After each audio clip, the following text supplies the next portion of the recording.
Right now at 6, some new insight into the former Mac Club employee who crashed into the building with a car full of explosives. Plus, Captain, he's passed out behind the wheel. An out-of-control boat, apparently with an unconscious operator, narrowly avoids two ferries, then crashes into shore. The charges the 21-year-old now faces. And later, taking it to the stage, the two local artists who just got nominated for Broadway's biggest award. But first, to our top story here at 6. It has been over 72 hours since Bruce Whitman drove a car filled with explosives into the Multnomah Athletic Club early Saturday morning. Today, we were allowed inside the MAC for the first time. Once again this evening, we have live team coverage beginning with Celine Stevens live outside the club in Southwest Portland. Celine? David, we were pretty limited on what we could see in there. We were in the main entrance of the building, and what I was able to see firsthand was the damage to those turnstiles that Bruce Whitman drove his car through, as well as damage to the floor and the wall. Now, according to the MAC, it's mostly water damage and some smoke damage that they're dealing with, but still, the timeline to reopening is still murky. I don't think it will be months. I would be surprised if it is, but at this point, I have to wait at least a couple of more days until all the assessments are done. This is now what the inside of the main entrance to the Multnomah Athletic Club looks like after Bruce Whitman drove a car filled with explosive devices through the building. We entered through this door here that you see. He was very cautious on his entry and ensured that he had the ability to navigate the space without being impeded. Whitman, a former employee at the MAC, was fired in 2019. Mr. Whitman was terminated for cause after a repeated, well-documented series of agitations and aggressive behavior towards both staff and members. His mother and cousin told KGW Monday Whitman struggled with serious mental health problems, including bipolar disorder and possibly schizophrenia. General Manager Charles Leverton explaining Whitman would harass them. But I can tell you there was a long history of conversations that we were having with city officials about our fears and concerns about the escalated behavior by Mr. Whitman. The damage to the building, forcing it to temporarily close. Leverton explaining the timeline. Right now, we're in a bit of a holding pattern because there's a lot of complex conversation, mostly around insurance and understanding what can be fixed and in what order it can be fixed. The majority of the damage is water damage, and so we have about 80% of our damage, and that will be a pretty costly amount. He explains they will reopen in phases, eventually starting with a limited opening. Over the past few days, the community has come together and they've been able to reach out and extend a hand to help us get through this time. An example of that support seen firsthand over at the Sunset Athletic Club. They've got a large racquetball community, and we just thought that they could use our courts until things are figured out. Their racquetball director extending a helping hand specifically for the racquetball community. We value our community, and once I heard that this happened, I wanted to make sure that we had an opportunity to, if we could, to allow their racquetball players to come over to our club for the short term. The Multnomah Athletic Club, it's more than a building. It's a place where people come together as a community. So in addition to the Sunset Athletic Club being an option for MAC members, a part of the racquetball community, the club itself is still hosting virtual lessons for those who wish to participate. Back to you. And Celine Stevens live outside the MAC this evening. Thanks, Celine. You know, as we've been reporting, the driver, Bruce Whitman, had a series of serious mental health challenges, including violent and aggressive outbursts. And he was forced to give up guns to law enforcement, though wasn't forced into treatment. Investigative reporter Evan Watson's here with a look at the high bar when it comes to civil commitment in Oregon, something, Evan, you have been covering for years. That's right. In cases like this, a common question we get is, why wasn't this person forced into mental health treatment? Now, it is important to note as well that we don't know Whitman's full history and thought process, and we can't definitively link his actions solely to mental illness, but I can explain Oregon's current system and why so few people qualify for civil commitment or forced mental health treatment.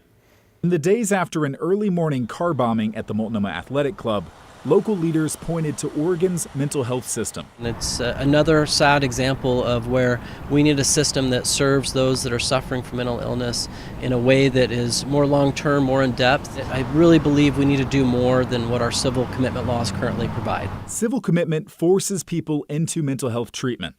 There's a high legal bar to meet, as it takes away a person's rights to their own health care choices.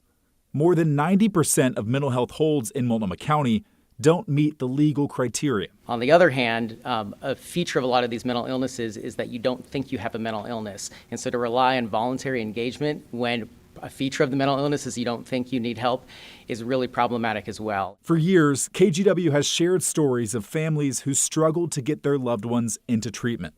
The challenge is, civil commitment is now extremely rare in Oregon. We're the monsters. We didn't help this person. Collectively, we didn't help this person who needed help. Fewer than 5 people a month are admitted to the Oregon State Hospital on civil commitment orders. Over the last decade, state priorities have flipped. Most state hospital patients are criminal defendants ordered to receive treatment so they can aid and assist with their own defense. The state is prioritizing these cases due to federal requirements and a contempt order that is costing Oregon millions of dollars. The result? There aren't many spots available for a civil commitment. Oregon effectively waits for someone to be charged with a crime. And that often is the only pathway someone has toward some level of mental health treatment. That is an absurd way of approaching this issue. Many political leaders, judges, and mental health advocates say the best strategy is to build more treatment options in local communities for early intervention. Everybody wants a fix that can happen tomorrow that's very simple. And it feels like involuntary treatment is the answer.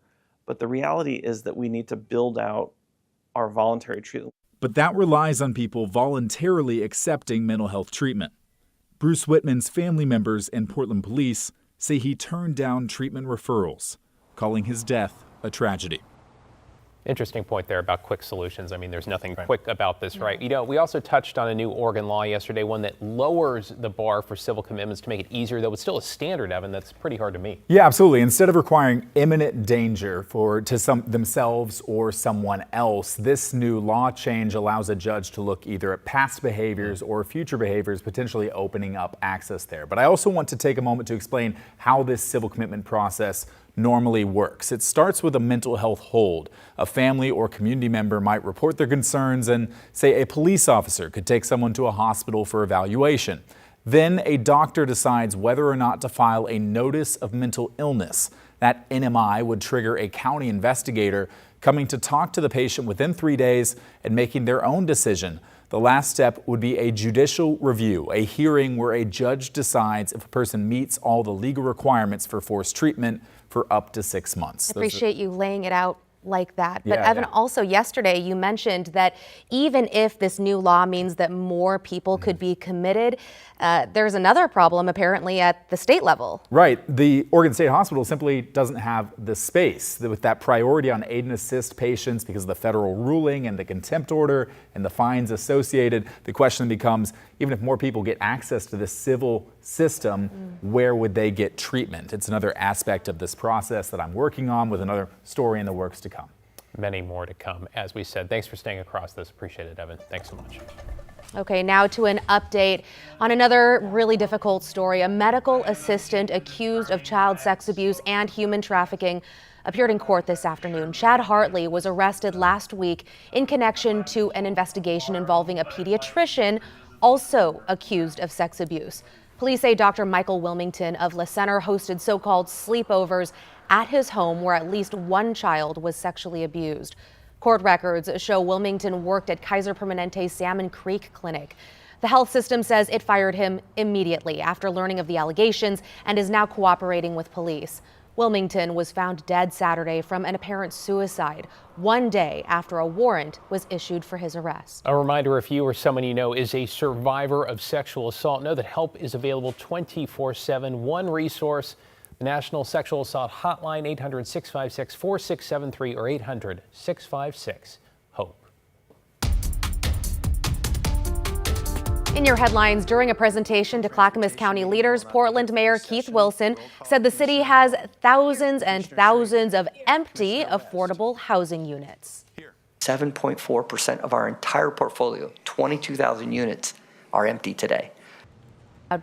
Despite that number, the mayor was adamant that homelessness in the region is a housing issue and added that he's directed the city to use a strategy he calls assertive engagement, making sure that people being helped by his city services are making strides forward rather than staying stuck on the streets. We'll have more on his presentation and why he's asking Clackamas County for help. That's ahead at 6:30. 2 Portland men are facing federal drug charges accused of dealing meth near affordable housing complexes. This is a look at some of the evidence investigators say they seized, including bags of meth, drug paraphernalia, money, and weapons, including nunchucks and brass knuckles. Authorities say they got multiple tips about the 2 suspects. They arrested William Fleming Davis in the Lentz neighborhood and Edward Mortensen in Old Town. Now to an aerial view of a driver's attempt to get away from Washington County deputies. This happened early Saturday morning near Sunset Highway and Murray Boulevard. Deputies say when they tried to pull the car over, the driver flipped the lights off and sped away. An aerial unit tracked the vehicle from above. You can see the video here until it crashed near Banks. The 25-year-old driver is now in jail. And 2 Portland area artists have been nominated for the Tony Awards. They include actress and singer Shoshana Bean, who went to Beaverton High. We last talked with her in 2020 when she was working on a holiday concert. This year, she's been nominated for Best Performance by an Actress in the musical The Lost Boys. And Corey Brunish, a theater producer who lives part-time in Portland and had 2 of his productions nominated. They are Death of a Salesman for Best Revival of a Play and 2 Strangers for Best New Musical. Congratulations.